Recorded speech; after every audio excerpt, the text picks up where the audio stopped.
Good morning. It's Saturday, November 9th, and I hear Monday is a holiday. And today we're going to talk about the biggest mistakes when selling a waterfront property. And actually, it's not the biggest mistake, it's just a problem that I've found that's causing me grief. And so, what I'm going to do is I'm going to talk about it today. When you seek a property in Pasco County, and right now, if you see the bottom left here, there are 4,091 properties in Pasco County. If I'm doing an analysis of properties that are in the flood zone, that got flooded, that are on a saltwater canal or on the river, I'm going to go to these buttons right here. I'm going to go to canal saltwater, and I'm going to go to river. Now, these other criteria, Beta Harbor, Bayou Beach, Brackish, canal, freshwater, canal, saltwater, freshwater canal with lift. That's really that Hernando Beach, lagoon, estuary. Look, if you're shopping for a property on the water, you're not going to be looking under the hated CANAL Brackish. CANAL Brackish is an effort by good intended realtors who want to be correct in their description. What they don't realize is how people search, and they don't search by brackish. They search by canal, saltwater, and river. And if I was on the river, I'd still call it canal-like. I would put river and canal saltwater, and then deal with the consequences of not being exact later, because it all boils down to trying to find a buyer.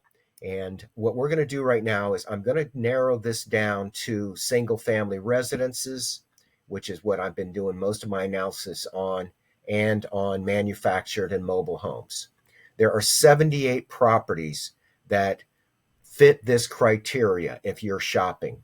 If you're doing an analysis like I am, you're going to find that there are 28 properties in this criteria that are pending.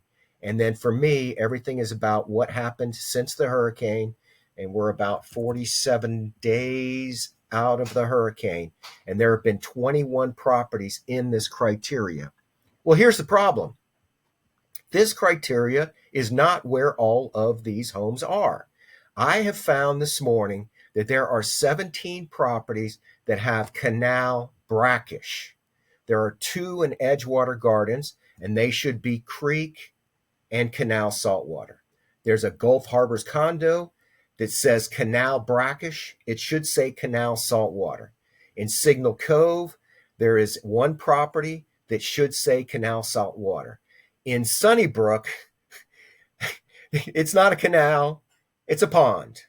Now there's 3 in Forest Hills. My gosh, they should say river, and in my opinion, canal saltwater. And they're not direct riverfront. They're on those little canals up there off Flora. So canal saltwater and river would be appropriate. But canal brackish, to defend these realtors and owners who put brackish, our water is tea-colored because of the leaves that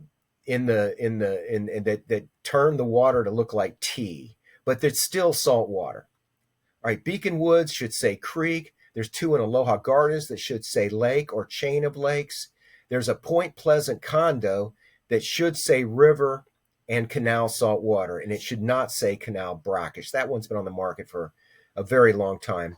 Westport says canal front and canal brackish, but if you search for a waterfront property, and as we just looked, okay, there are 78 properties that come up under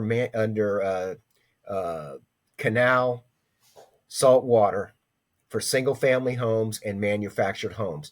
But this property in Westport does not come up on the list. And believe it or not, there's a Hudson Beach Estates property that does not say canal saltwater. And then there's a Martha's Vineyard property that doesn't say canal saltwater. It says canal brackish. So it is not going to come up as a property when someone is searching for it. So anyway, sorry to whine on a Saturday morning, but I'm doing this analysis and there's 10 or 12 properties that need to come up on my analysis and they are not there. I'm Randy Jenkins. I'm here to help. I appreciate the opportunity. I wish you the best.